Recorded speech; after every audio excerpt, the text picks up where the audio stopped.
EFM BCom part second chapter पढ़ रहे थे अपन रेशियो एनालिसिस और आज पढ़ेंगे प्रोप्राइटरी रेशियो स्वामित्व अनुपात। इस अनुपात को हम कई नामों से बुलाते हैं, जैसे स्वामी पूंजी कुल संपत्ति अनुपात या net worth to total assets ratio या share holders equities to total equities ratio या इसको हम इक्विटी रेशियो भी कह देते हैं कई बार। ये रेशियो ये नेटवर्थ और टोटल एसेट्स के बीच में रिलेशनशिप को बताता है और इसे हम जिस फॉर्मूले से कैलकुलेट करते हैं वो फॉर्मूला है proprietary ratio is equal to proprietors funds और share holders funds upon total assets. यहाँ पर प्रोप्राइटर्स फंड्स में क्या क्या आएगा, इसको प्रोप्राइटर्स फंड्स, इसको हम शेयर होल्डर्स फंड्स भी कहते हैं और इसमें जितनी भी हमारी शेयर कैपिटल, जनरल रिजर्व आदि लाभों को उसमें शामिल किया जाएगा, लेकिन इसमें जो फिक्टिटियस एसेट्स हैं उनको घटा दिया जाएगा। इसी के साथ साथ टोटल एसेट्स में हम किसको लेंगे, टोटल एसेट्स में हम फिक्स एसेट्स और करंट एसेट्स दोनों को इसके अंदर लेंगे। Proprietary ratio, this ratio is called equity ratio और net worth to total asset ratio. It establish relationship between the proprietors funds and the total assets.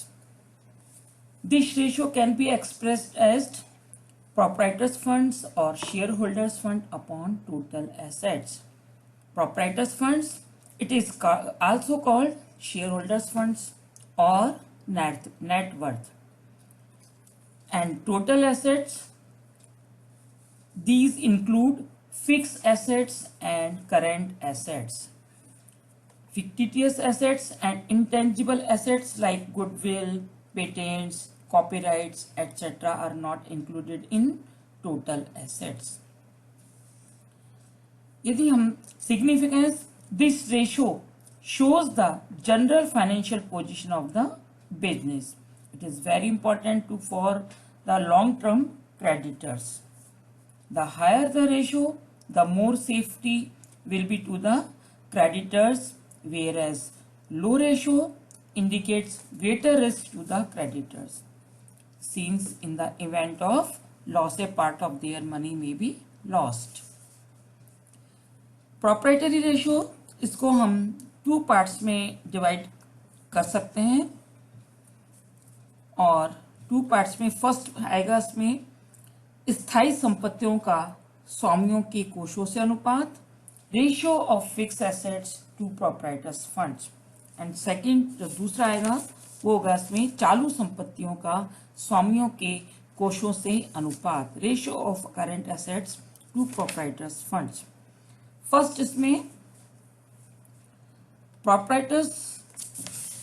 Proprietary ratio जिसको हमने 2 भागों में बांटा है, तो जिसमें फर्स्ट है ratio of fixed assets to proprietors funds. This ratio shows the extent to which ownership funds are invested into fixed assets. This ratio can be expressed as fixed assets upon proprietors funds. जो स्थायी संपत्तियों का स्वामियों के कोषों से अनुपात है, ये जितना अधिक होगा वो अंशधारियों के कोषों से वो उतना ही बिजनेस की दृष्टि से सुदृढ़ माना जाएगा और इसका निकालने का फॉर्मूला मैंने आपको बताया, fix assets upon proprietors funds. Second B जो portion, ratio of current assets और to proprietors funds, this ratio shows the proportion of proprietors funds invested in current assets. This ratio can be expressed as current assets upon proprietors funds. जो चालू संपत्तियों का स्वामियों के कोषों से अनुपात है, यह अनुपात हम कैलकुलेट करते हैं current assets upon proprietors funds के फॉर्मूले से, और ये अनुपात जितना कम होगा वो व्यवसाय उतना ही सुदृढ़ माना जाएगा। तो इस प्रकार से हमने देखा कि प्रोप्राइटरी रेशियो जो कि 2 भागों में हम इसको अध्ययन करते हैं, ratio of fix assets to proprietors funds और ratio of current assets to proprietors fund, इसको हम एक एग्जांपल के माध्यम से देख सकते हैं। एग्जाम्पल हमें दिया हुआ है जहां हमें प्रोप्राइटरी रेशियो कैलकुलेट करना है और इसमें बैलेंस शीट दिए रखी है। उस बैलेंस शीट के अंदर इक्विटी एंड लायबिलिटीज में दे रखा है share capital, equity share capital है 4 lakh, 10% preference share capital 2 lakh, reserve and surplus 1,50,000। Non current liabilities में है long term borrowings 10% debentures 1 lakh and current liabilities में ओनली क्रेडिटर्स हैं 1,50,000। इस प्रकार से हमारी जो टोटल लायबिलिटीज हैं वो है 10 लाख। एसेट्स में नॉन करेंट एसेट्स हैं जिसमें फिक्स एसेट्स है 5 लाख, नॉन करेंट इन्वेस्टमेंट है 1 लाख और करंट एसेट्स दे रखी है 4 लाख। तो टोटल एसेट्स है हमारे पास में 10 लाख। इसको हमें कैलकुलेट करना है प्रोप्राइटरी रेशियो, फॉर्मूले में रखेंगे proprietors funds upon total assets. और प्रोप्राइटर्स फंड्स हम कैसे कैलकुलेट करेंगे, हम पढ़ चुके हैं कि इसके अंदर हम लेंगे equity share capital, preference share capital and reserve and surplus. Equity share capital है 4 लाख, प्रेफरेंस शेयर कैपिटल है इसमें 2 लाख और रिजर्व एंड सरप्लस है 1,50,000। तो हमारे टोटल प्रोप्राइटर्स फंड्स हो गए 7,50,000। इसके बाद में टोटल एसेट्स हमें दे रखी है बैलेंस शीट में 10 लाख, तो हम सीधे उनको ले लेंगे 10 लाख। तो फॉर्मूले में रखेंगे तो 7,50,000 डिवाइडेड बाय 10 लाख, तो हमारा प्रोप्राइटरी रेशियो आया 0.75:1। इसे दो पार्ट्स में हमने डिवाइड किया था, fix assets to proprietors funds ratio and current assets to proprietary funds ratio. पहले हम करेंगे fix assets to proprietary funds ratio. इसका फॉर्मूला है fix assets upon proprietors funds. Fix assets हमें बैलेंस शीट में दे रखी हैं 5 लाख प्लस 1 लाख 6 लाख।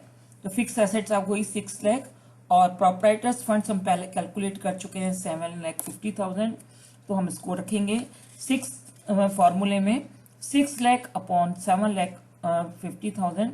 तो ये हमारा fix assets to proprietary funds ratio आ गया 0.8:1। नेक्स्ट इसमें इसी में total current assets to proprietary funds ratio. इसका फॉर्मूला है total current assets upon proprietors fund. Current assets आपको डायरेक्ट बैलेंस शीट में दे रखी है 4 लाख, तो हम इसको यदि हम रखते हैं फॉर्मूले में तो 4 लाख डिवाइडेड बाय 7,50,000 और इस प्रकार से ये रेशियो बना हमारा 0.53:1। ये था पूरा प्रोप्राइटरी रेशियो जिसका कि आज हमने स्टडी की। Thank you.